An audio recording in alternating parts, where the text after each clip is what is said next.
At vi i dag kan udstille så fine fund fra Borum Eshøj skyldes blandt andet de specielle bevaringsforhold, der var i gravhøjen. Kort tid efter konstruktionen af gravhøjen, der dannedes et pladelag af udfældet jern og mangan fra grundvandet.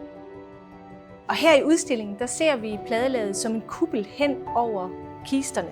Så vi står rent faktisk nu inde i gravhøjens kammer. Man skal forestille sig, at det her pladelag har indkapslet og bibeholdt et meget vådt og iltfrit miljø inde i bronzealderhøjen.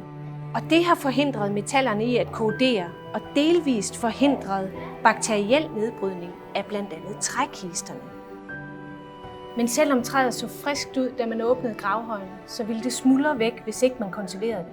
Et af de tidligste forsøg på konservering af arkæologisk træ blev udført på Borum Eshøj-kisterne en gang i 1870'erne. Man har ingen konserveringsjournaler fra dengang, men man har sandsynligvis stillet kisterne på højkant i kar med linolie og petroleum. Og mens vandet er fordampet af den øverste del, så har træet trukket denne her linolie-petroleumsblanding op. Det var en simpel metode, men effektiv nok til, at vi i dag kan se kisterne bevaret her på Moesgaard Bag.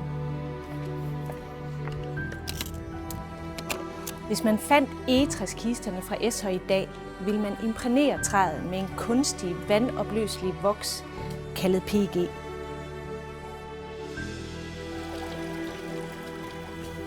Processen hedder sublimation, hvor is omdannes til vanddamp uden først at smelte til væske.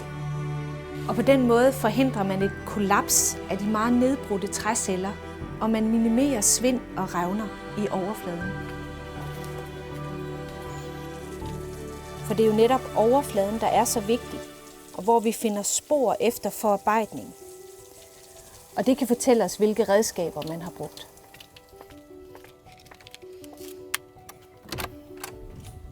I dag bruger vi de nyeste metoder til at komme nærmere en forståelse af fortidens mennesker og skikke.